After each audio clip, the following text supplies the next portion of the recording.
quite a chilly Sunday morning here near Tampa. Well, got me a nice hot coffee. Mrs. Mechanic's just made me a fresh one. Okay, bear with me while we get set up. Let's get the old laptop going. Let me know what the audio and the visuals like. Do you like the fence? There's a question for you. Do you like the fence? Right. Who have we got? We've got Pete. Good day, Andy and crew. How was your week? Good, I hope. My week has been immeasurably boring, unfortunately. This week, I have been doing admin work. Yes. Now, admin work entails many different things for me, but basically stuck in the office doing my day job. Just staring at 3 monitors for, I don't know, from about 7 a.m. to probably 5:30, 6 p.m. It's not fun, don't enjoy it, but it's part of my job and it has to be done. And the good news is I've actually made some pretty good headway. So, we're getting there. I did manage to escape to Taupo into town for a couple of hours. I had to go and post something somewhere. Can't really remember what it was. Very urgent, and drop some of those footwell plates off as well. So that was good. We got those out of the way. They were supposed to collect them, but they didn't. So I thought, well, since I'm going to Taupo anyway, I'll drop them off. So that saved them a job. And yesterday was a good day. Yesterday was actually a great day. In the morning, got set up, and then we basically cracked on. We're getting some more of the fence done. We'd almost finished one panel with the uprights, the planks, last weekend on the Sunday, I think it was. But there was still lots more to do. And we've got all the timber here, big timber stacks. So it was something we could crack on with. And yesterday we got that one finished and 2 more done, which was great. And as you can probably see in the photo, every single plank is a different length. So each one has to be individually measured. And we came up with a bit of a process to work it all out and keep things accurate. And of course, juggling around with your offcuts, trying to make sure that you're maximizing the use of your timber is always a bit of fun as well. So we are getting there, and there's still... So we've done, including the 2 bays under the carport, we've done 5 bays now.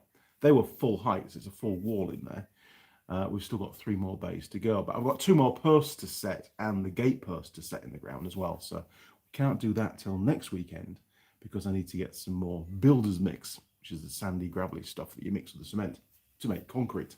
So that's that. We can't do the last 2 for a while, but hey, Mrs. Mechanic is very, very happy. It looks excellent and it's nice and high because the neighbours, the reason why that is, the neighbours have a kitchen window which faces our property, and for some unknown reason the light in that kitchen can never be turned off, and it's very bright. It's almost like an office fluorescent light, so it beams in through, even through the curtain in our bedroom window, and there's always that brightness even on an evening. So a bit annoying.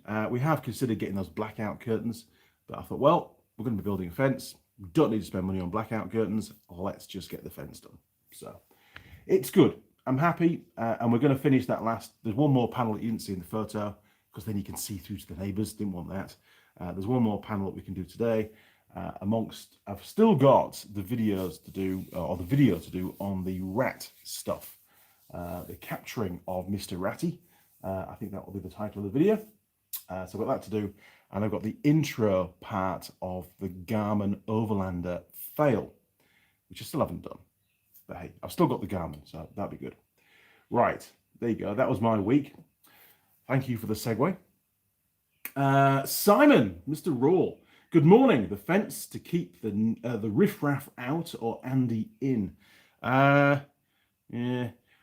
not so much me in. I'm actually going to be on the road for the next 2 months. I've just finished my schedules this week, so once they're all signed off, I have a lot of traveling to do.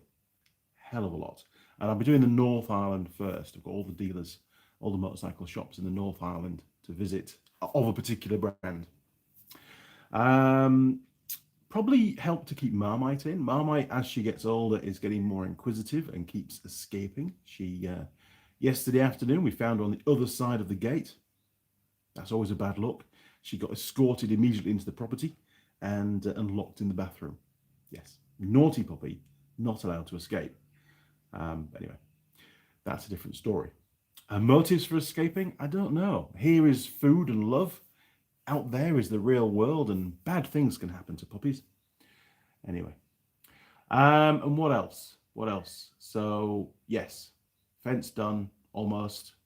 A bit more to do today. And then I hit the road tomorrow. I'll be away I'll be away for 3 days. And then Thursday, I've got to go down south and pick up a motorcycle that needs repairing. That's quite a long drive, actually. And I think the little trailer needs a warrant of fitness. I have to check. I'm not entirely sure. I need to check. If it does, that's going to be a bit of an issue because I don't have time to get it done. And that's if it passes. If it fails, I really don't have time to get it done. And then we have Good Friday. So Friday morning, Good Friday morning, probably go and get the builder's mix. And then we've got, the weekend. The Monday, Bank Holiday Monday, Easter Monday, I have to give up my Easter Monday. And I have to go up to Auckland and collect a couple of ROVs. The last one that I serviced has, for some unknown reason, developed a bit of a misfire above about 40 kilometers an hour. It's odd. It's not. They do have a speed limiter if the seatbelt's not plugged in or the handbrake's left on, that kind of stuff. But that usually kicks in around about 16 kilometers an hour. This is about 40 kilometers an hour, which is very strange. And we have just overhauled the CDT drive, so which can be an issue around about 55 kilometers an hour if the primary sheave's not fully actuating. But that's a whole different story. So I'm not entirely sure what it is, but I have to drag it back, and I've got another one to pick up from a rear that requires the full service treatment, the annual service, which is a weekend's work in itself. So I need to crack on and get as much done to the fence as I can, because I won't be able to once those two machines are back here. And then on the Tuesday, so after I've picked those up, on the Tuesday, I'm away again for the whole week. So Mrs. Mechanic will be all on her own, unfortunately. Now, so we've covered what I'm doing next week as well. Geez, that was quick. Right, Roger. Good morning, Mr. Heaps. Good morning, Andy and crew, says Roger. Kill Switch BB, message retracted. Not entirely sure what Kill Switch said there. Mike Bazansky, good morning all. Good morning, Bionic Mike. Hope you're all good, matey. How's that ankle foot bit coming on? Manic Mechanic, Andy from the UK. Good morning, Manic Mechanic. Good name. Pete, looks great. Nice job. It's getting there. It's not finished. We've got, when we set the posts, we didn't, trim them to the height we wanted. There's one that's a bit long, but I might leave it long and put a floodlight on there. I'm not entirely sure yet. So we'll have to wait and see. It's all work in progress. Kill Switch, BB. Hi, gang. Morning, mate. Now, Connor K. Scrolling down. Morning, Andy and crew. Andy, I hope you had a good birthday and got some new tools. Birthday. I was fencing. That was the day we started to get back to work with the fence, and I actually really enjoyed it. It was nice to be doing something for me and for Mrs. Mechanic as well. It's a home job, and it's they often get pushed to one side because other work comes in, and that's time dependent, and of course that helps to bring the money in, which is what it's all about. So I bought that timber, as you know, kill the fly, many months ago, and it's sort of been sat there. And to me, that I didn't need to spend that money if I wasn't going to use it straight away. So now that it's up on the fence, or most of it, so in fact not most of it, a fraction of it's up on the fence, I feel a lot better. It sort of justifies the expense of it. Sheldon, good morning, Sheldon. Hope you're good, matey. Morning, Andy and crew. In Dunedin, Ari daughter's gym competition, but no stopping me watching the live stream. Oh man, you got to focus on man, it's a bit early, I suppose. So what time does the competition start? Because once it's started, you've got to put the phone down, otherwise she'll get upset. I know what daughters are like. Otago Rally is on too. Oh, I wish I was down there for that. Missed out again. Really enjoy rallying. I remember, here we go, a little story. I remember, Mrs. Mechanic smoked one of my cigarettes. What's she like? I remember years and years ago, I went to go and watch the RAC rally. And I went with a good friend of mine, Paul Eastwood. He lives in York, or just outside York. I think he still lives at Sheriff Hutton. Nice chap. His father was my godfather, so that's how we got to know each other. And I spent many a day in his workshop as a kid, helping fix the old BSAs and Nortons and sanding down boats and stuff for painting. Anyway, that particular day, hang on, bear with me. That particular day, I think it might have been a weekend, we decided to go and watch. No, it wasn't. It was a school night. That's right. So that night, sometime during the week, we went to go and watch the RSC rally, and we went in Roger's Jeep. Now, this was the first time I've been exposed to a little Suzuki SJ410. So I was sat in the back, and they were both adults were in the front, because I was only a kid at the time. And we made our way up to Dalby Forest in North Yorkshire, where the RSC rallies, and Wycombe Forest, where the rally often, the night stages used to run.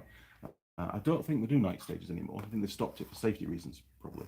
Anyway, we got to this middle of nowhere forest in pitch darkness, not to take a torch because, well, we're just dumb, basically. And we could hear the rally cars in the distance popping and banging as they're going, coming off the throttle. And we sort of followed the lights to what we could see. And we ended up on a forestry gravel road. And of course, that was the course. And every now and again, a rally car would go flying past. But we were on a straight, and that was A, a bit dangerous, and B, not all that interesting. So we sort of wandered our way down, and there was no barriers, there was no red tape, there was no marshals around. This was the middle of the night. So we just had the freedom to, wander about as we wanted. And eventually we started to go downhill, and we got to a hairpin bend. And believe it or not, there was a burger van on the hairpin bend at probably 2 o'clock in the morning selling burgers, and there were a lot more people around. Brilliant, let's have a burger. So we got some burgers and watched the rally cars career around the hairpin bend.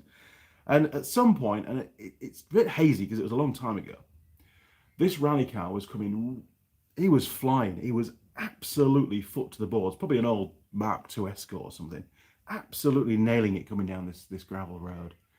And I'm thinking, he's going a lot quicker than the other guys were. He's doing well. Does he know there's a bend? Well, clearly, he left his braking a little bit late, should we say. And he slung the car sideways and got on the power to try and drift it round the corner. But he had too much speed on. And, well, you should have seen the people scatter. They were like rats off a sinking ship, fleeing into the forest for their lives. And this Escort clipped the corner of the burger van, pushed it across a little bit. It was a bit like a caravan, I suppose. Pushed it across a little bit, and then hard on the gas, and then pebble dashed the burger van with gravel. It was interesting to see. It was quite scary at the time, being a kid. But, everybody rushed back and straightened up the burger van and dusted it down and bought more burgers. It was just one of those things. There was never an inquiry. There was no incident. There were no forms to fill out. We just got on with it. These kind of things happen. And, it's probably what you expect if you put a burger van on a hairpin bend. But I suppose it was the only place that there was a bit of a run out. But it was interesting. Anyway, we watched the rest of the rally in, probably about, I think dawn started to break at about 5:30 a.m. And we made our way back to the little Jeep. And it was really cold and very frosty at this point. It was a cold night, to be fair. And I remember we were making our way back, and I had to get to school. That was the deal. Paul had promised that I would get to school not late, which meant we had to go rather quickly. And we'd been watching rallying, and that tends to instill, the internal rally driver in all of us. And Roger was behind the wheel, and he was sending that little Jeep on pretty quick. And we came down, I think it was somewhere near Hovingham or somewhere, and we came down this hill, and there was a sweeping left, a humpback bridge, and a sweeping right. Well, it wasn't that much sweeping, actually. The right turn was a bit more severe. Anyway, Paul looked at Roger, and Roger looked at Paul, and I knew exactly what they were thinking, because I used to ride motorcycles off-road at the time. If you see a humpback bridge, you have to jump it, and that was what was going to happen. So Roger knocked the little Jeep down a gear and pinned the throttle to the floor. And we picked up speed. Not a lot of speed, because it was only a 1 litre, but we picked up speed coming down this hill, and it was up into top gear, and then we hit the bridge. Well, you could have counted. in seconds how long we were up in the air for. And it was quite a while. And this was only a little soft top Jeep, don't forget. So I did feel rather exposed, and there were no seatbelts in the back. So there I am, airborne above the bench seat in the back. They're all strapped in, they're laughing their heads off. And I think actually we went a lot further in the air than Roger had anticipated, because when we came to land on the tarmac road, there was no hope in hell's chance we were going to make that right turn. It wasn't going to happen. So we sort of bounced our way down the verge, through a hedge, and into a field, still on our wheels, which was a good thing. And then Roger's busy looking around, where's the gate, where's the gate? And then we make it back onto the road. And my heart's beating out of my chest at this point in time. I thought we were going to die, in all honesty, because it was a big jump in a little Jeep. And little Suzuki Jeeps don't jump very well. They really don't. They tend to just bounce when they land and then fall on their side. So anyway, we got back on the road, and then I made it back to school. Late, as always. I was always late to school. But that's just the nature of the beast. But I had a really good night, watching the rallying. It was good fun, really good fun. And I think a couple of years later, they stopped the night stages, which was really sad.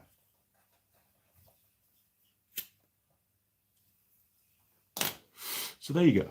A little story about rallying. Thanks, Sheldon. You brought back another memory. Simon, are you going to use all that free fence paint you have? Old engine oil. Actually, Simon, there's no need. The timber we've used is, I think it's called H4 here in New Zealand. Or H3, one or the other. It's designed for the posts themselves that go in the ground are H4, and they're impregnated by a very, very strong preservative, so they're not going to rot. And then the planks, the vertical planks, are all H3, as are the big beams that go behind it to hold the planks. That's all H3, again, fully impregnated and designed for fence work, pre-treated, no need for any kind of paint. It is as it is. It will lose its green effect as the sunshine bleaches it. And unfortunately, what tends to happen with New Zealand timber, because they seem to grow it really quick, is there's a possibility we could get a bit of warpage here and there as the planks dry out. Although they have been stacked for probably 4 or 5 months by now, maybe 6 months. So I've tried to pick the best ones for the long bits, But it is also really well sort of held into place. There's a lot of support for those planks, so hopefully they won't warp too much. Hopefully, but like I say, time we'll find out. Where do we get to? Daz 323323. Morning crew. Good morning, Daz. Welcome back to the workshop. JJ, morning Andy and crew. Morning JJ. There you go. Double thumbs. Excellent stuff. Mike's Automotive Diagnostics. Hi all. Good morning, Mike. Welcome back. Mike Adams. Another Mike. Hello, Andy and crew. Well, good morning, Mr. Adams. Great to have you back on this cold morning. I must admit, I'm feeling it a bit this morning. It might be long trousers next weekend rather than the shorts. Manic Mechanic. Kielder Forest was a good stage. Never made it to Kielder. Kielder was quite a distance from where I used to live in the UK. But I used to watch the rallying a lot on TV, and of course, a lot of it was in Kielder. But Dalby and Wycombe forests were pretty much central to where we used to live up near Langdale End. It was pretty cool, actually. The only downside was that sometimes they used to rally in Langdale Forest, and we had to close the off-road site because you had to do for the rallying. But then we get to go and watch the rallying for the day, which was fun. And you could always tell, you get the guys in the old rear-wheel drive Escorts and stuff, which are very cool cars, but they were nowhere near as fast as the four-wheel drive Subarus and stuff, or Subaru if you're in the States, or New Zealand actually. And the lads that were driving the old cars that didn't really have the kind of traction or the handling, to be fair, of the modern rally cars, they would really send those cars on the straights. They were foot to the boards as fast as those cars would go. And then when they came to the corners, there was a lot of skill getting that car around the corner as quickly as possible. The more, at that time, the more expensive four-wheel drive Subarus and stuff, they would go relatively quickly down the straights, but they'd slow right down for the corners. They'd go around the corners a lot slower. I think the drivers with the older cars had a lot more fun and probably a bit more skill, to be fair. Certainly a lot more fun to watch. Where do we get to? Harry Darg. Harry, Hope you're feeling a little bit better, Harry. Been staying at home right now. Found out a few days ago I have TB, and they put me on meds. That way, nobody else catches it from me being coughing and coughing up. Jeez, Harry, that doesn't sound good at all, mate. Jeez, I hope you bounce back a little bit at least. That's not good at all, mate. Not good at all. John Nuttall. Hi, Andy. Is the shop clock over the lathe slow? It's not. The clock over the lathe, it is 8:51 according to the laptop. According to the clock, it is near as damn it 8:51. In fact, it's just clicked over now. Look, 8:51. So we're good. It was last week on my birthday. I think it was. Yes, the clock's changed, but I didn't get chance. I forgot all about changing the workshop clock, so that was reading an hour fast last Sunday. So hence probably your question, but no, it's correct now. Sheldon, good story. Cheers, Sheldon. I'm sure I've got many more of those over a pint at some point. All I need is that little catalyst, that something we talk about that triggers a memory, and then away it goes. But I'll never forget that night watching the rally. It was fun. And jumping humpback bridges was a regular occurrence. You know, Dad used to do it all the time in his car. I remember we had here we go, another story, humpback bridges. We had a brand new, actually, it was an old back then, now, looking back, a long wheelbase Nissan Patrol. It would have been a petrol, so it would have been the 2.8 straight 6 petrol, leaf sprung. It wasn't a high roof, it was a 7-seater. And we were coming into Strensel, and there's a bridge in Strensel. There's 2 bridges. The big bridge on the road from Sheriff Hutton, and there's a little humpback bridge, which is brilliant, which is the back road to Hexby. And we went over the bridge past the tannery, which is probably closed now, and he attempted to jump the big bridge. I say big only because it was a bigger bridge. It didn't give you a bigger jump kind of thing. It was more shallow was the arc. Anyway, we did take off, but the problem was there was a T-junction only about 50 meters after the bridge, and it was quite a big road. So we took off, and when we landed, there was this almighty bang from the back end. And I looked out of the rear window, and the tow bar had grounded out in the tarmac and taken a big chunk of tarmac out, which I thought was quite impressive for a trip to school. You know, it was something that stands out for the rest of the day.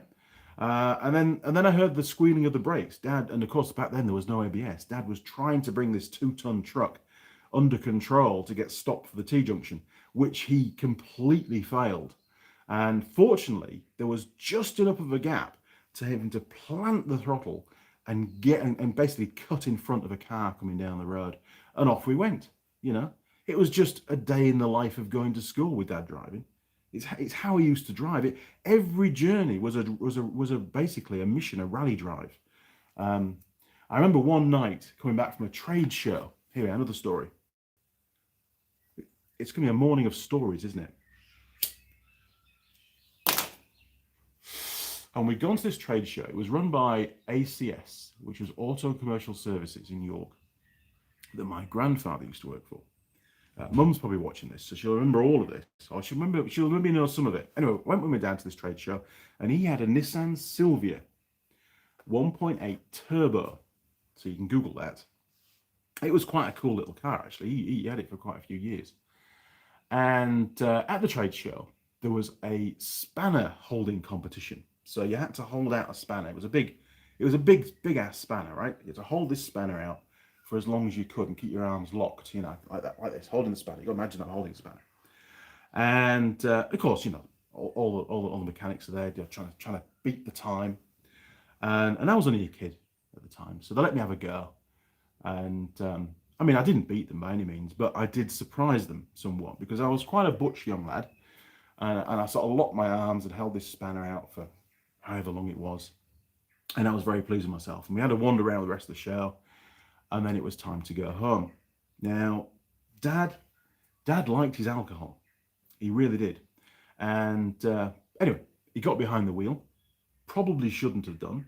And that was the case on many different occasions that he drove on a night time. He's passed away now, so he's not going to give me any grief over it.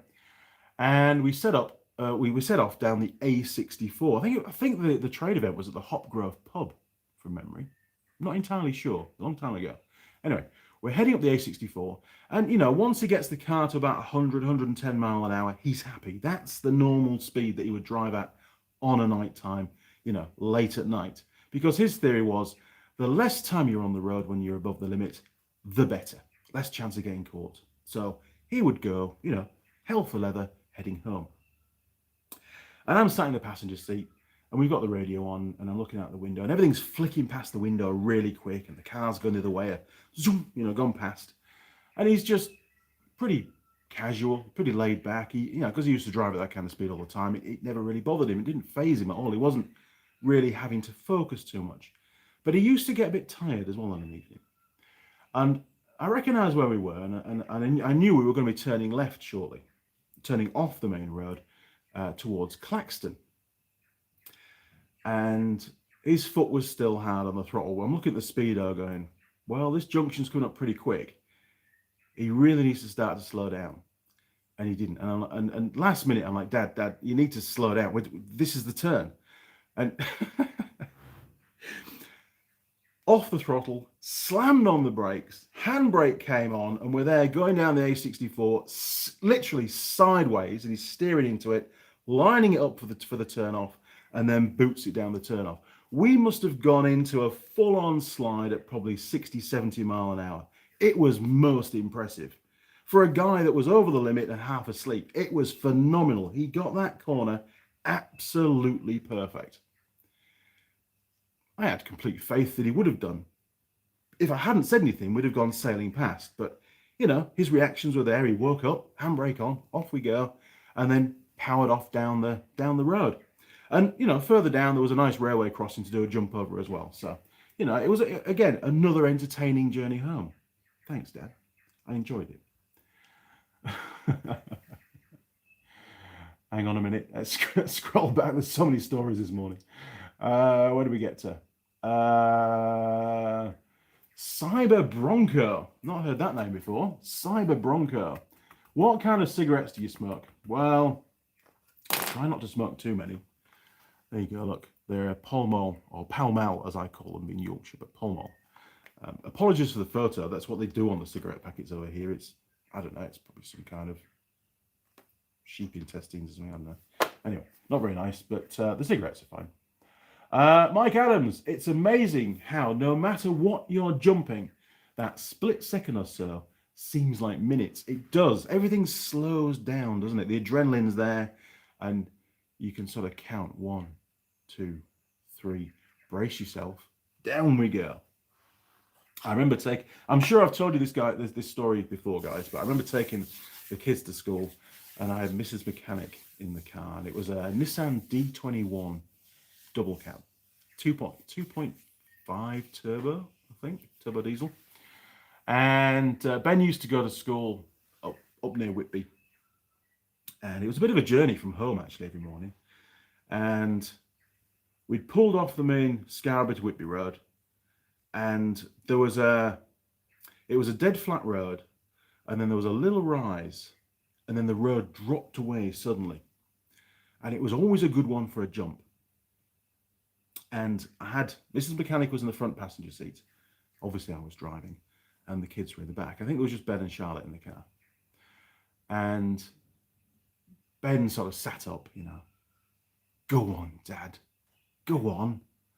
And I'm like, shh, Mum's in the car. No, do a jump, Dad. So I start to increase speed. And I thought, well, it's nice and dry as the road. It's not raining. It's clear. I can see what's going on. So we got to about 70 miles an hour, which is pretty quick for a jump, to be fair. Anyway, we hit this little rise, and we were going probably a little bit quicker than I'd planned, in all honesty. And as we came off the rise, I could feel the lightness in the truck, and we're definitely airborne at this point. And just as we get airborne, there's a school bus coming up the hill. Obviously, he's just dropped a lot of kids off at the school. And I remember looking out the window. I don't know how far off the ground we were, but looking out the window at the driver of the bus, and he's looking at me, And just this look of pure distaste on his face. Why would you do such a thing? It's so dangerous. And I was there with a manic grin, doing the jump. And then I'm thinking, we're still going up at this point, and I'm thinking, this is going to be a long jump, because don't forget the road's dropping away quite a bit. And then the car starts to pitch down. And I look across at Mrs. Mechanic, and I'm like, hold on. Ben's laughing his head off in the back at this point. He's just giggling his head off, because he's only a kid. Giggling his head off. Mrs. Mechanic's looking at me with this look of, you are in so much trouble, kind of thing. And I'm going, and I'm like, I need to focus on the car, because this is going to be a big one. And eventually, what seemed like an age, we start to come down, and I can now see the road, because all I can see is sky, because the road's gone. And we come down, and we've got a fair lick on, and we've got a bit of a pitch going as well. So we come down, and it's an enormous bang, on the front end of the truck. Bang, down we go. And we get the squirm, if you do a big jump, you get that sort of bit of a weave, and it weaves off to the left. I'm thinking, holy crap, this is not good. And I didn't brake at all, If I was very, very light on the brakes. It was not a time to be heavy braking. I had to get it under control first. So I brought it back into the right, pulled it back onto the road, and of course it weaved off to the right. And it took 2 or 3 attempts to bring the car back under control. But during that point of me absolutely 110% focused on getting that vehicle under control, Mrs. Mechanic has reached across, and she's now punching my left shoulder as hard as she possibly can.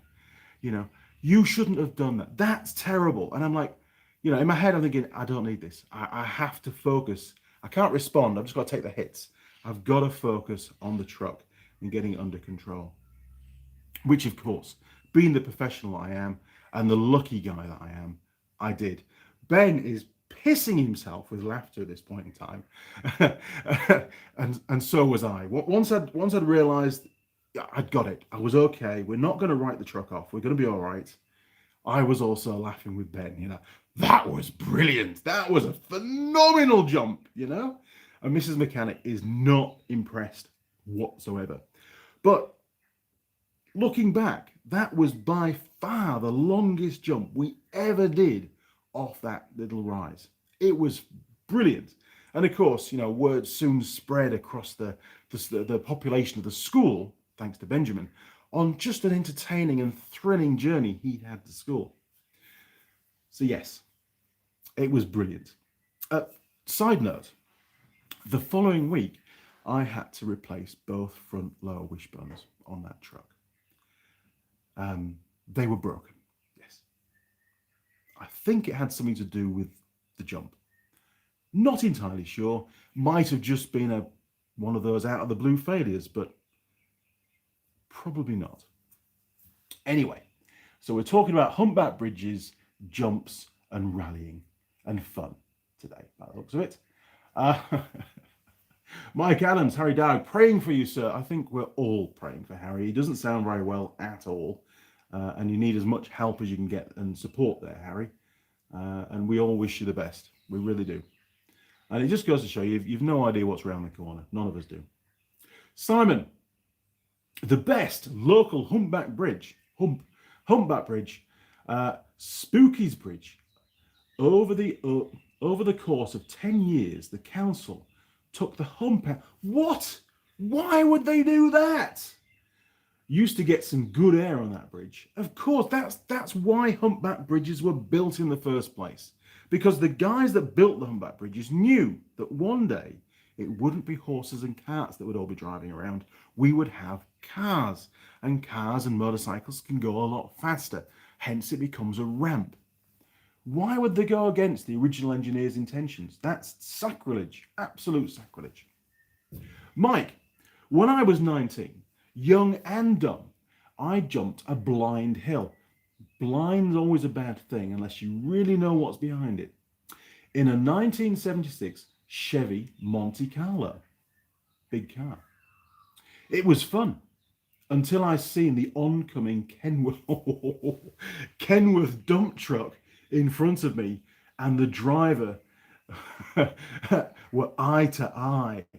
Yes, it's never a good thing when you're actually airborne and you realize your trajectory is not correct. There's something in the way and you need to change direction. Because when you're in the air, it's not going to happen, is it? You're a bullet. That's it. You're in for the ride and you've taken the risk. You've rolled the dice and whatever's going to happen is going to happen. It's all down to luck at that point. So by the sounds of it, Mike, you survived. So well done. And bet you gave that Kenworth truck driver a bit of a shock. Oh, here we go, Mike. Here's the result. I didn't hit the truck. Good. But I almost pooed my pants. And I'm sure the truck driver did too, lol. Yes, we'll call it a close encounter. And I have so many of those. There's so many. I could fill a whole night at the pub talking about them. Manic Mechanic, Leeds to York, A64. Yes, A64, but not the Leeds to York bit, the York to Scarborough bit, the one that goes out to the coast. Harry Darg, $10 for 2 gallons of milk here in the United States now. Everything, Harry, is getting ridiculously expensive. It really is. It's horrific, in all honesty. Mike, Harry Darg, it's the cows' fault. They went on strike, wanting higher wages. Where are we? I tell you what, the milk prices here are probably going to go up because of the fuel prices that have increased. There's a lot of milk tankers on the road. We get through a lot of milk. Mike Adams, Harry Darg. Choppers Rule 1. Morning, Choppers Rule 1. It's $10 a gallon for fuel here in Australia. It will be. It will be. It's still, it is at the moment just sub $3 per litre for 91. So, you know, we're well up there on price still. The government did remove some of the tax, I think, to try and bring it down, but it hasn't really made a huge difference. But it has stopped going up by the looks of it. It's sort of leveled out, maybe come down a fraction, but it's still ridiculously expensive. Richard Perry, morning Andy and crew, GB, thumbs up. Cheers, mate. Mike Adams, here in the northeast Tennessee, the nickname for Paul Miles is Pale Male Coffin Nails. Well, I feel so much better now. Thanks, Mike. Mike's Automotive Diagnostics. Harry Darg, I'm in Illinois, and a gallon of milk here is $2.85 at Aldi. Wow, that's a big difference. Choppers Rule 1, milk, we're on to milk now by the looks of it. Milk is $3.80 for half a gallon here in Australia. Jeez, that's ridiculously expensive. Mike Adams, Andy, you'd make Bo Duke proud with that jump. Laughing my ass off. Absolutely. I was an avid watcher of the Dukes of Hazzard, and you know, maybe that's why humpback bridges look the way they do to me. I saw nothing wrong with jumping a vehicle, especially motorcycles. I used to do lots of jumps on the bikes, especially coming back from seeing Mrs. Mechanic when she was a young teenager when we were dating. You know, you'd be full of adrenaline, heading home at whatever time of night, and there'd be nobody around to see, but it was just the sheer thrill of, this is what I do when I go over this bridge. I always do a jump. And by doing it on a regular basis, you sort of refine your skills, don't you? So you get better at it, and therefore it becomes a safer occurrence. One of my other little tricks that I used to do when I was riding home late, and especially if it was like a cloudless sky where the moonlight was lighting the road up, so I could see where I was going, even if I turned the headlights off on the bike, which I did. If I saw a car in the distance, and obviously I was catching them up because they were naturally going slower than me because I was on a bike, I would turn my lights off on the bike deliberately. And then I would chase down the car and get to probably 4 or 5 feet from the back bumper and then flick the headlights on and then peel off to the right and do an overtake on full throttle. It was fantastic. Every single time the car would be like the driver would be, holy crap, what's that? And the car would weave a little bit. I was overtaking them and I'd just blat off into the distance. It was just purely for my own entertainment, really. It was good fun. Luckily, it was never a police car, because probably they'd take a little bit of umbrage to that. Oh, got to scroll up. Here we go. Chopper's Rule 1. I used to race Class 1 off-road buggies and loved to hit jumps at 100 miles an hour plus, getting some great air. Woohoo! 100 miles an hour to be airborne is extremely fast. I don't think I've ever pulled a wheelie even at that kind of speed, in all honesty. I mean, my wheelies tend to be quite slow speed wheelies. And I do remember actually on my XR 400R Honda Enduro bike in the forest, I did manage to get up to about 4th gear on the back wheel. And then I lost it. I couldn't get it back. The bike was too vertical. I'd overcooked it and I had to step off the back. That was a bad day. I lost a lot of blood that day. There were many holes in my jeans and my rugby shirt. And the bike was all twisted up. It cartwheeled. It's never any good for a motorcycle, cartwheeling. I had quite a lot of repairs to do on that bike. Roberto Morlas. Hello. Good morning, Roberto. Welcome to my workshop, basically. That's where we are. It's pretty cold this morning. Terry Hart. Hi from Kerry in Northland. Been there. It's bloody raining. Wow. Well, I'll be going up through Kerry in a few weeks' time on my way to Kaitaia, probably. Jim K. Good looking fence. Thank you, Jim. Got to keep the neighbours in abeyance, haven't you? It was quite funny actually yesterday. I think I was up the ladder because it's quite high. I was up the ladder doing something, and I just put my hands over the fence, and I was looking over the fence, and I just got this sudden memory of Tool Time Tim, and his neighbour. You know, he used to talk to his neighbour a lot, and it just felt like that.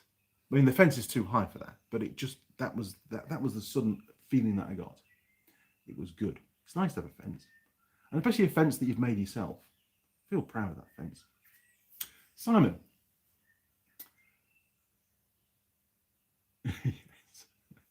Simon says, and I'm sure we're all guilty of this, do you ever look back at the stuff you did in your teens and 20s and think, how the hell am I still alive? Probably on a weekly basis, to be honest. I mean, it was my birthday, as you well know, last Sunday. And I am genuinely surprised that I even made it to 50, to be honest. 50 years old. How did I make it to 50? There's been so many near misses and dumb things that I've done. I have no explanation for it. I should not be here. I should have had many, many more accidents.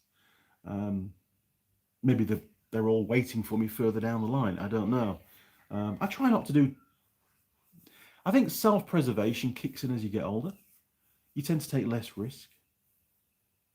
Although, to be fair, you're probably more skilled now than you ever were from a driving perspective because you've done more miles.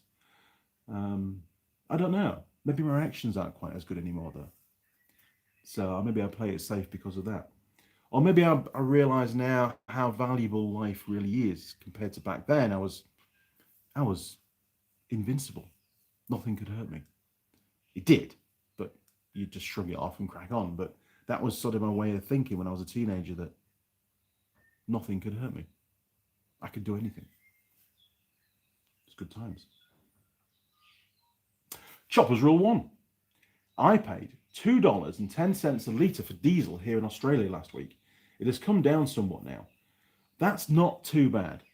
I think we're about $2.40-ish, 30-ish if you're lucky, which probably is not far off being comparable. John Nuttall hit the humpback bridge in a Kirby Stephen. 100 miles from home. Took the sump off my Hillman Imp. Oh, the good old days.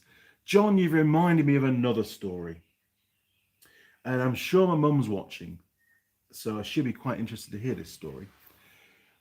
When I first passed my driving test, I didn't have my own vehicle. When I was at home from college, we used to have a 1-ton pickup truck, D21 one-ton pickup, two-seater, well, bench seat it was, and Dad used to let me run around in that. It wasn't particularly quick, and it didn't bother me, and it was old, and it used to wander around the road, and I used to drive it a lot for when I was collecting cars, doing dealer transfers with the car trailer. So I'd driven it a bit, and for some reason, I borrowed Mum's Renault 21 Estate. Was it an Estate, or was it a sedan? No, I think it was a sedan. Or hatchback. No, it'd be a hatchback. Hatchback it was. It was a hatchback. Mum's Renault 21 hatchback. It was white. I remember it. Because at that time, we were Renault dealers. And we'd gone to, I think we went to Flamingo Land, which is between, well, it's just north of Malton, basically, in North Yorkshire. And there's a humpback bridge. And I think it was on our way back. A long time ago, I was with Mrs. Mechanic. And I decided, in my infinite wisdom, when there's a humpback bridge coming up, what do? You jump it. So sure enough, power down, up through the gears, because it was a manual, obviously. And, we got some air. But when we landed, it didn't land like any other car I'd driven. It just sort of sunk down into the tarmac. And there was this almighty bang, and sure enough, something had grounded out on the tarmac. And it did not sound good at all. But we were still going, and the oil pressure light hadn't come on, and everything seemed to be okay. So we carried on, got to Mum's house, dropped the car off, and thought nothing else of it. A couple of weeks, maybe a month later, Mum's car goes in for a service at the garage, Dad's garage, our garage. And it's up on the hoist. And there was a bit of a palaver going on. There's a couple of mechanics there with torches looking around going, this expression of what the hell kind of expression. And they were at the front of the car. And, they knew I'd just passed a driving test. So I was most likely the culprit. So they called me across. And I don't think they'd spoken to Dad at this point, but they called me across. And one of the mechanics, can't remember his name, might have been Len, said to me, "Do you know anything about this?" And I'm like, "What are you on about?" And he says, "Look, up here." So I looked up, and the engine was an aluminium sump. And on the sump, it would have fins for cooling. Well, it used to have fins. There were absolutely no fins left on the base of this sump. They had all gone. Plus, there were huge scour marks in the aluminium, huge scratch marks in the aluminium, where it obviously the tarmac had torn chunks of aluminium out of the sump. It hadn't worn it all the way through, fortunately, and it hadn't cracked it, but it had just made, quite a lot of damage. And I'm like, huh. And, in my mind, of course, the memory of landing after the humpback bridge was flashing back. And I'm thinking, yeah, that's probably when it happened. And no, I have no idea what could have caused that. Maybe you should speak to Dad, because he does drive Mum's car now and again. And the mechanics are like, okay. Anyway, whether they chose to confront Dad about it or not, because they knew his history of driving cars was pretty dubious at best. So maybe that's how that car was. It never got fixed. It was just sent out as it was, or maybe they just put a new sump on it and forgot all about it. I don't know. I don't know the end of the story. All I know is I got caught. Sort of. Although I didn't admit it. Maybe if I hadn't admitted it, they would have gone, "How did you do that?" And I just told them about this phenomenal jump over a humpback bridge, and they might have gone, "That's fantastic. We endorse your jump. That was brilliant. Well done. We like that." However, that was probably unlikely. Probably would have got told off for it and told never to drive Mum's car ever again in my entire life, or the life after that. Yes. But I was certainly following in my father's footsteps when it came to vehicular abuse. Yes. A Kirby Stephen. What the hell's a Kirby Stephen? I don't know what a Kirby Stephen is. It an old van? Let's have a look.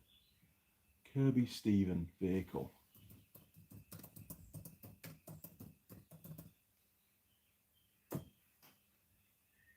Oh, is it one of those? Images. Oh, wow. Kirby Stephen Classic commercial. Interesting. And they made buses as well. Holy moly. That's not good. You survived. That's the important thing. So, where do we get to? Chops with one good old Wilson. Jim K. So should I call you Wilson now? Hopefully not. Simon. Used to have to ride through Sunderland city centre to get home. Favourite thing to do late Friday and Saturday nights was to backfire the bike when I seen drunk people. That always sounds fun. The XJ 900S made good backfire bangs. Good man. You see, you've got to make use of the features of the vehicle that you're driving for entertainment purposes, and that's a prime example of that. Good job, Simon. Mike's Automotive Diagnostics. We used to race down the roads at night and turn off our lights before intersections to see if there is cross traffic. That's dodgy, isn't it? That really is rolling the dice. Because there might be a vehicle. I mean, we get a lot of this in New Zealand. People, especially in towns, cities, driving around with no lights on. Middle of the night, they haven't put the lights on. And it seems to be getting worse now that the cars have got auto headlights, because the headlights might have the dial turned to the off position, completely off, when they think they're on auto headlights. So all they have, some of the newer cars will have the driving lamps on anyway, maybe, or maybe the sensor will, I don't know. But there's a lot of cars driving around no lights on up in Auckland. I know that. I've seen it so many times. It's just bizarre. Where do we get to? Choppers Rule 1. I got hit by a truck head on my motorcycle. That's not a good thing when I was younger. I remember turning the corner, saw the truck on the wrong side of the road, trying to turn the corner. I woke up in Brisbane a month later. Holy shit. You're lucky to be alive, mate. That is not good. I need some coffee. Hang on. Cold coffee at that. How are we doing? Oh, we're nearly an hour in. What the hell? Kevin Double.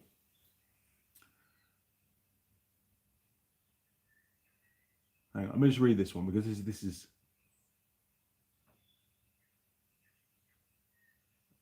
yeah, okay. I'm not reading that one out. Sorry, Kevin, mate. We're not having that. We're going to hide that. Pete. I paid $6.49 a gallon for diesel in California. Jim was telling me the other day that diesel used to be quite cheap in the US, but now it's actually more expensive. $6.49 a gallon for diesel. That is horrendous. That's really expensive. What do we pay? So $2.40, 10. Well, I suppose a gallon. Yeah, we pay more than that. Shit. Just sounds bad when it's a gallon, isn't it? Simon Roll, pie time. Simon, and everybody, I have no pie this morning. I know. Didn't get a chance to get one picked up yesterday. We were too busy doing the fence. So pie reviews are on hold till next Sunday, unfortunately, which will be Easter Sunday. Wow. So maybe we'll get an extra large pie. Be good. So sorry, chaps, no pie. And I'm, I really am hungry, so a pie would go down very well. Mike's Automotive Diagnostics. I just finished building a wheelchair ramp for my daughter that contracted meningitis. I've had meningitis. It's not nice and is in bad shape for a while. Taking a well-needed break, watching Andy. Good man. Thank you, Mike. I caught meningitis when I was about... I'll be about 13, 12. Yeah, around. Mum would put me right if she jumps into the comments, but between 12 or 13. I remember I was at Terrington. I was at school there, and I just felt really bad one day. And I remember going to the preschool and asking the teacher there to call Mum come and get me because I didn't feel well at all. And then I spent 2 weeks in bed, and this is no word of a lie. Basically, your brain swells up inside your head, inside your skull, and it caused me at least to hallucinate. Yeah, no drugs required. I was just hallucinating, and I remember waking, just sat in my bed, and I had 3 windows, one on the left and 2 ahead of me. So there's like 2 of the outside walls, and as clear as day, I remember watching concrete blocks, big square cube concrete blocks, because the windows were open, it was summertime, floating out of the window on the left, going round the outside of the house and floating back into the room. And that's no word of a lie. I can remember it now. I can visualize it right now, what I saw. And even the doctor, he came in to check up on me one day, and I even told him, it's right there now. I can see this block floating out the window. And this went on for days, these concrete blocks. It was most bizarre. I'm sure there was other stuff as well that I hallucinated about. But that's the one bit that I really remember. It wasn't good at all. It really wasn't. As regards long-term effects, I think, and again, this is the gone honest truth. Prior to getting meningitis, I was able to think clearer. I was able to mentally work things out easier. Post meningitis, there seemed to be this sort of fuzziness where I have to take a bit more time and go through things step by step, and sometimes write stuff down to be able to work stuff out. Whereas before, it was just instantaneous. So there was, in my opinion, there was definitely an effect on my way of thinking because of it. It was not good, and I was very ill indeed. But Mum looked after me, and she did a great job, and I'm still here. So that's what it's all about. Where's the comment gone? Where's the comment gone? Hang on, bear with me. I've got to go back to the comment. So, Mike, I hope your daughter makes a full recovery and she's back on her feet soon.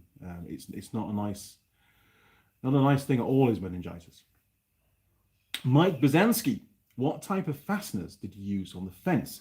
Well, believe it or not, there were 2 types of fasteners. So basically, you've got the upright poles that are concrete to the ground, and then on there you've got the rails that you basically bolt. In this case, I bolted them to the uprights, and the bolts that I used are recycled cylinder head bolts. I have hundreds, if not thousands of them, from a particular, how can I put this? A particular repair that had to happen many times on many vehicles here in New Zealand and around the world. I can't elaborate any more than that. Jim K is probably the only person that has any inclination as to what I'm talking about, but they are cylinder head bolts that I've reused, so very cool. And they have a weird, fine American thread on them, which is very strange, but I did manage to find some nuts for them, so all good. And then, bear with me, good call, I'll go and get them, hang on.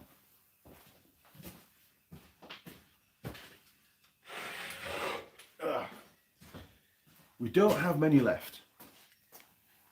Oh, hang on. So then, to hold the planks, the vertical planks to the horizontal rails, I can show you all of them. This is all we've got left. There you go, look. It's in a magnetic tray, so hopefully they won't fall out. We use these, basically, tech screws. There we go, look. So the planks are about, they're about 20 odd mil thick. They're quite thick. So we'll probably get, maybe about that much, which is, you can't see, it's not measure of vision, is it? About 50 mil, which is almost the thickness of the actual horizontal beams anyway. So they almost come through the far side, but they just don't quite, which is a good thing because it's on the neighbour's side and I don't want sharp edges on their side of the fence. That wouldn't go down well. But yeah, there should be 6 of these holding each vertical plank up. But Mrs. Mechanic did a quick tally up of how many fasteners we had left, and we don't have anywhere near enough. So we've just limited it to 3 per plank for now. All the holes are drilled through the planks. And then when I get some more of these picked up, I'll just whiz down the fence and put all the other ones in. Hopefully we won't have a windy night. But yeah, they're relatively cheap over here, those kind of things. And it means I can use the impact wrench to put them in, which is great. And they're galvanized, by the looks of it. So they are treated. Ooh. Pardon me. Pete, when I was young, I rode a Suzuki T200 and hit the edge of a wooden bridge. Ooh. I went off the levee, down the side, and back up the dirt road. Was being chased by a park ranger, scared the crap out of me. I bet he did. I used to go... it's Dukes of Hazzard all over again, isn't it? I used to go to my friend's farm, a young lad called Peter Ainsworth, and him and his parents used to have a farm near Castle Howard. Now, Castle Howard is famous for many reasons, many things, although one of the things it was famous for is it was where they shot Garfield 2, the movie, amongst other things. So anyway, he had this farm which was part of the Castle Howard estate, and there were tenant farmers. And as kids, I used to regularly go down there with my whatever motorcycle it was I had at the time. He used to have an old Honda C50 moped thing, and we'd go off across the fields, and it was a big farm, across all the fields with our air rifles, you know, looking for rabbits and pigeons and that kind of stuff. And sometimes we'd even camp out, you know, in one of the fields somewhere, in a forest or whatever, you know, just stay out for the weekend, shooting and things. And we had a great time doing it. But there was one time, so I'm riding my bike along, you know, got my rifle over my shoulder. It was only an air rifle, by the way. It wasn't anything serious. Now, you know, riding along, and we didn't get on very well with the what do they call them? I've forgotten the name of the guy now. He was sort of, I suppose you could call him a ranger. He was, forgotten the name. Too old. Anyway, he would sort of a kind of estate manager kind of a guy. So he'd be driving around checking that everything was kosher and nothing untoward and no trespassers and things going on that shouldn't be going on. And we'd often had run-ins with him just on the bikes, but with no rifles, no air rifles. But as soon as he saw that I had a gun on my back, he decided that this was a really bad thing, and he decided to escalate the whole situation, and he called the police, the Rozzers. He called the Rozzers. Anyway, policeman turned up, took the gun off me. Where's your license? And it was a bloody good air rifle. It had telescopic sight on it. It was a 2.2. It was a good rifle. It was a Webley. It wasn't the Raider. It was a Webley. Don't know what model it was. Anyway, took it off me, and I'd modified this gun somewhat. I had. I'd put a spotlight on the gun, which was very, very useful for shooting things at nighttime. So I found. And to power that light, I'd made a utility belt of aluminum boxes, around an old military belt. And in there were rechargeable batteries all soldered together, which would power the light. And I had two banks of batteries, so when one bank went flat, I could power the light up with the other bank. So there were switches on it. So it was very, very cool. And I was only 13, 14 when I made all that. If I'd had LED lights, obviously I'd have used that, but it was a halogen spotlight, you know, a floodlight for a car. So of course it did chomp through the batteries pretty quick. So now I could produce a far better device, but I didn't have access to those lights back then. Anyway, he took the gun off me, and he was busy looking at it, was this policeman. What the hell? And he was about to put it in his police car and take it away, and I'm like, why are you taking my air rifle off me? I don't need a license for an air rifle. I've done nothing wrong. That's not an air rifle. I said, yes, it is. These are the pellets, and this is how you cock the air rifle. to compress the spring. And this is where you put the pellet in. It's an air rifle, just like my friend's air rifle. That was I think this was a 2.2 as well, or a 188. I can't remember now. And the policeman was like, "Oh, it's an air rifle." I said, "Yes, it's an air rifle. And we've got permission to shoot on this land from the tenant farmer, Peter's father. So what really is the problem here?" Anyway, at this point in time, the policeman turned his attention to the estate manager and promptly thanked him for completely wasting his time, especially when it was like a Sunday afternoon or something. Gamekeeper, that's the word. Gamekeeper. Thank you, Simon. I've completely forgotten. Gamekeeper.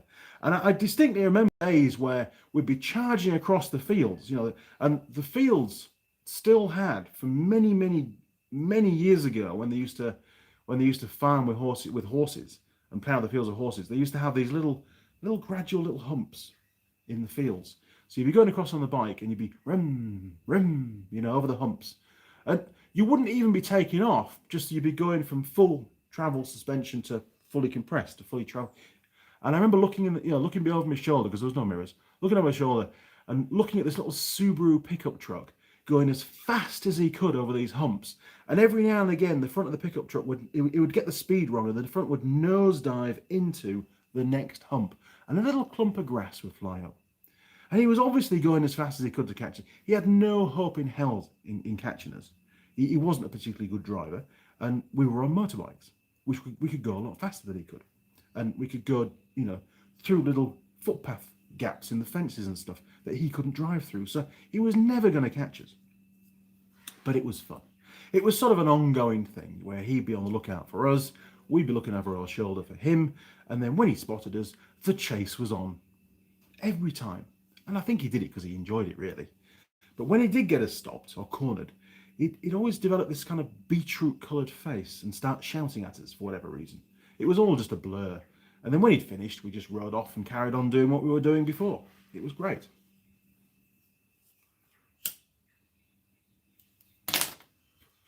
Many fond memories. Been on that farm, charging around. It was good. Where did we get to? Fasteners, T200. Oh, here we go. Mike Adams. My dad used to tell me stories about drag racing on the street and at an old airport when he was young. It was fun listening to them. We used to go to, thank you, Mike. We used to go to an old disused airfield when I was young. Dad used to take us, we used to put the bikes in the back of the pickup. And at that time, the first motorized thing I had was a go-kart. And it only had a Honda C50. So same engine as Peter Ainsworth's scooter, basically. Honda C50 engine in it, which later got, a top end of a C70 put on it because it was more powerful. And we used to take the go-kart, and my brother Phil he had a Pee-wee 50, which was tiny, and then he got a TY80, which was brilliant. He loved that TY80. It was very old, super reliable. We just never did anything to it. It was just great. And he'd charge around on the TY80, and I'd be in the go-kart. And we used to go off exploring because, old airfields had old buildings and lots of little perimeter tracks through the woods and stuff. Now, bearing in mind, this go-kart was an ex-racing go-kart that had Continental slicks on it. It did. It was very low to the ground. But one day, we're going down the runway, or one of the runways, one of the big wide tarmacy bits, and obviously a farmer had been leading sugar beet, and there was sugar beet that obviously fallen out of his trailer, and they were scattered all across the tarmac. And I thought it was absolutely fantastic to hit this sugar beet as fast as I possibly could, and then it disintegrate at the front of the go-kart. So I was blatting along this tarmac flat out, probably all of 35 miles an hour, 40 miles an hour if you're lucky, hitting these sugar beets, and then either they'd explode on the front of the go-kart if they were a bit soggy, or if they were really hard, they'd then go doing and fly off into the field. And we did that for most of the morning. It was great fun. Until one of them narrowly missed Phil on his bike that was riding next to me, which was probably a bad thing if it had hit him. And then on the way back, and this is very funny actually, on the way back, I remember because these old aerodromes used to get used for all sorts of stuff, and farmers used to sort of encroach on them and use the flat surfaces for storing stuff. And in one place, a farmer had built a silage clamp. So he'd put some, I think it was just concrete blocks, made like a U shape or an N shape it would be, and then basically filled it with some stuff.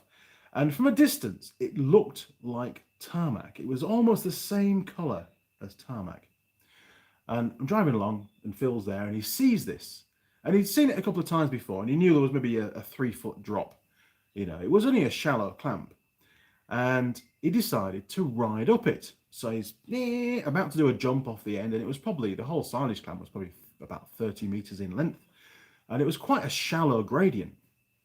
So he's flat out aiming towards this tarmac ramp on his little TY80, and then going, and he stops dead, almost goes over the handlebars, and there he is, practically in the middle of the silage clamp, about 1.5 feet deep in cow poo, or whatever it was. It smelled like cow poo, and or rotten silage, it would have been, just stuck on his bike, couldn't really get off, looking at me, and I just burst out laughing. It was so funny. But then he wanted me to climb in and help him drag the bike out. That was not going to happen. I'll go and get Dad.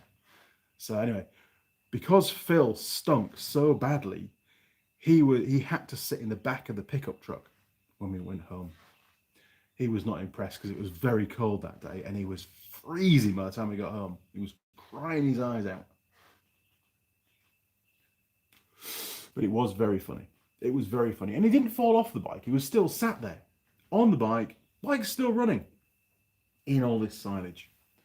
Absolutely stunk, he did. Where do we get to? Chopper's Rule 1. It took me 18 months to learn how to walk again. Oh, this is after the accident.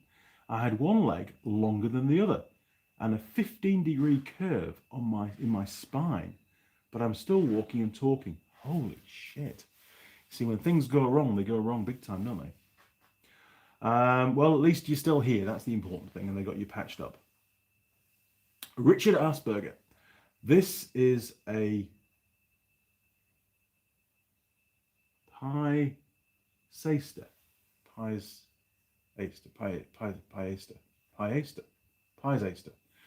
It could be.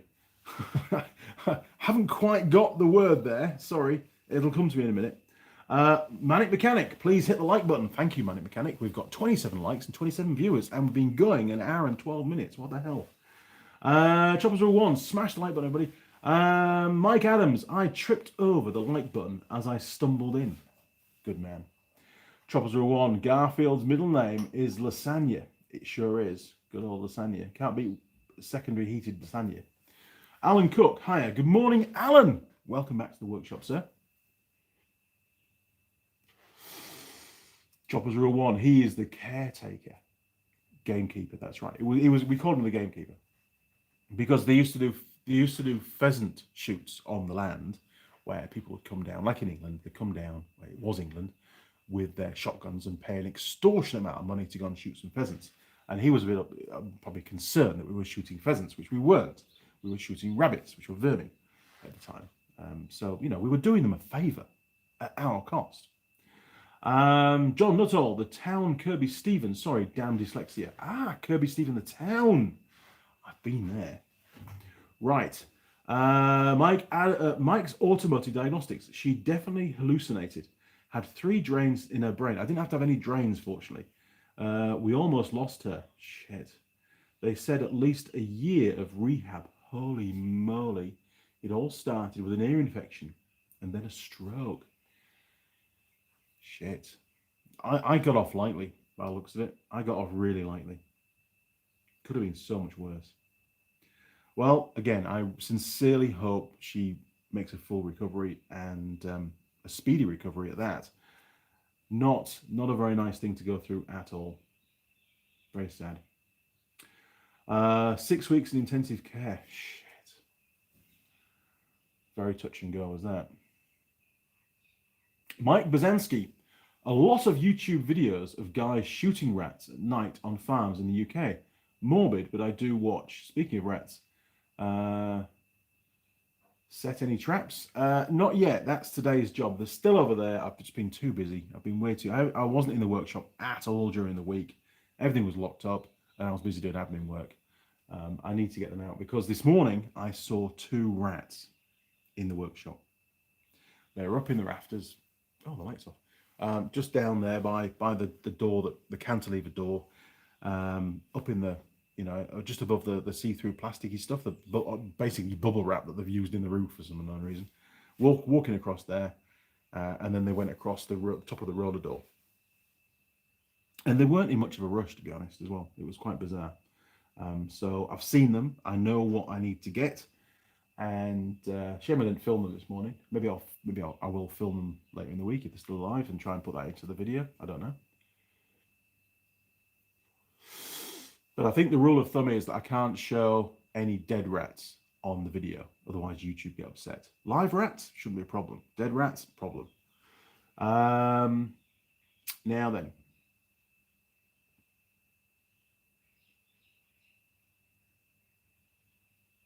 Hang on. You guys are commenting quicker than I can cover them. Choppers are on. Dang, Mike, I hope your daughter makes a quick recovery, mate. I think it's going to be a long time. She's been very, very poorly by the sounds of it. Mike's Automotive Diagnostics. Thanks, Chopper One. Manic Mechanic, Kirby Stephen. Did they have a stem ferret there? A stem ferret? I don't even know what a stem ferret is. Mike Adams. Dad said he drag raced in a 62 Plymouth Belvedere with a 383 engine and push button transmission. Nice. Choppers Rule 1. No worries, mate. My granddaughter has a hole in her heart. Oh, she'll be 3 next month. Man, that's just bad. Simon. Mike's Automotive Diagnostics. Hope all works out well. We all do. It's amazing what goes on that you don't hear about. Mike's Automotive Diagnostics. Thank you. I'll make sure that she gets all of the care that she needs. Absolutely. Choppers Rule 1. You're welcome, Mike. Give her a hug from me, mate. Alan Cook. How's Holly? Holly's okay, I think. Not spoken to Holly for a couple of weeks now. I think she's fine. Just getting the hang of a new job. Just focused on that, which she has to do. It's a really good job she's got with the importers. I think they were Chinese car importers. No, she's doing really well. Very, very proud of her as a student. She's done very well. Simon, you need a workshop cat. I'm allergic to cats, mate. It's not going to happen. Marmite does feel that she's part cat, but she cannot catch anything. Mike's Automotive Diagnostics. Choppers Rule 1. That's funny because every time that I have to pick her up, I ask for a hug so that I can get my arms around her. Pete, Mike, my thoughts are with you, and I wish for a speedy recovery. Absolutely, Pete. Somebody's out with a weed whacker. Fantastic. Can you hear that?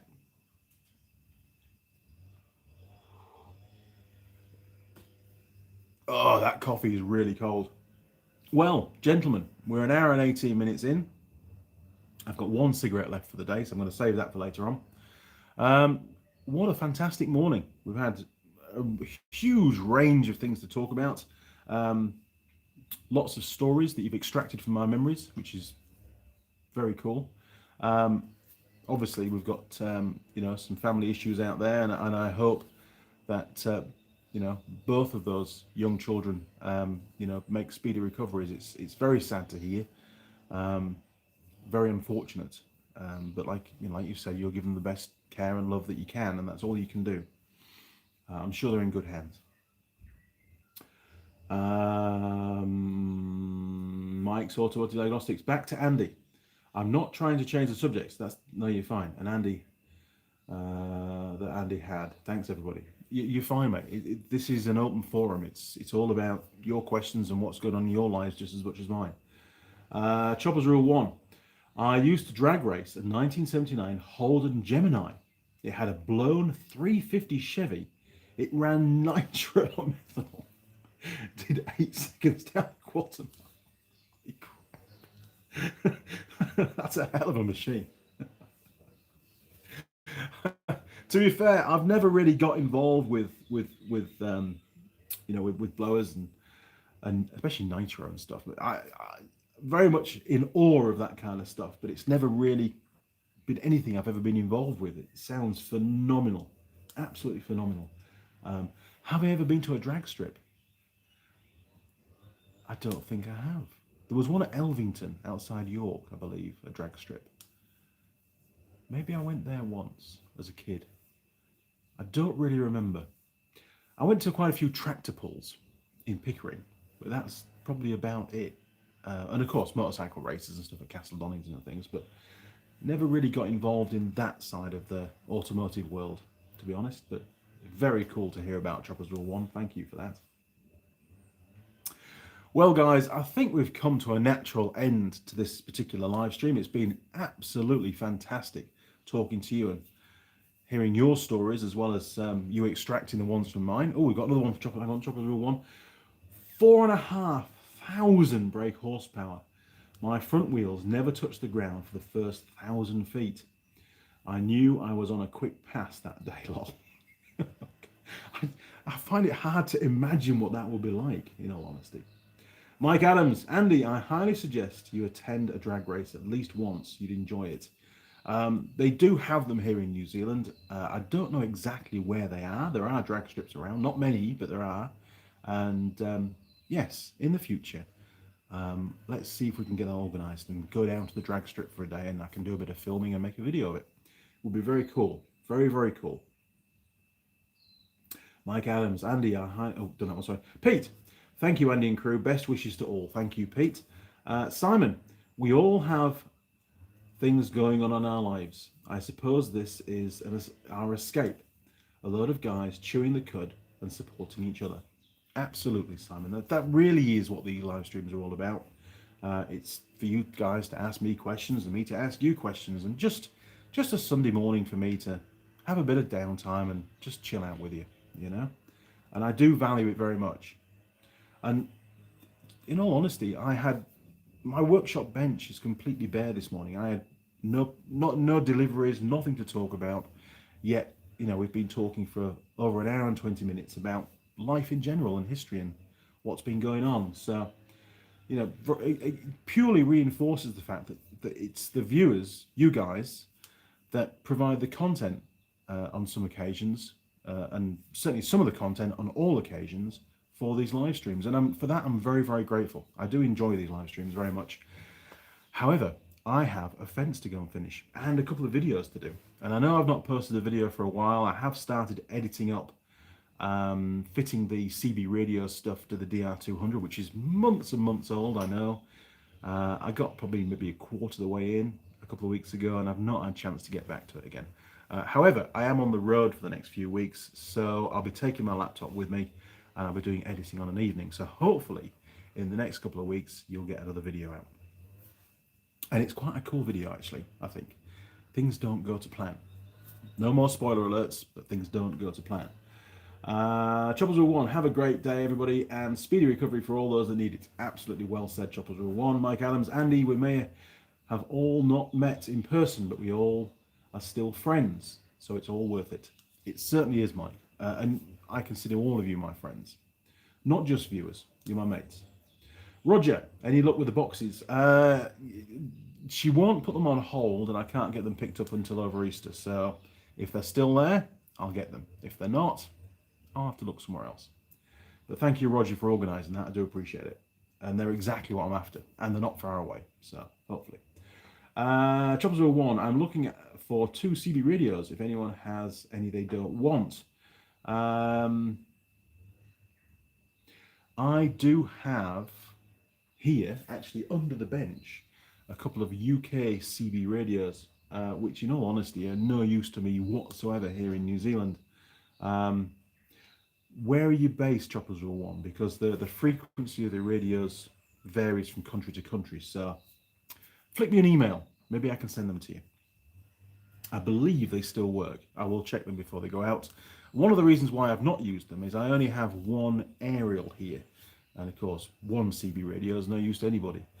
So maybe I can send them over. But you'll have to buy aerials for them where you are. I can't send the aerial to you. But there you go. I'm in Towns. Where's Towns? Which country? Which country are you in? Oh, Townsville, Queensland, Australia. They are very old radios. They are FM frequency, not AM.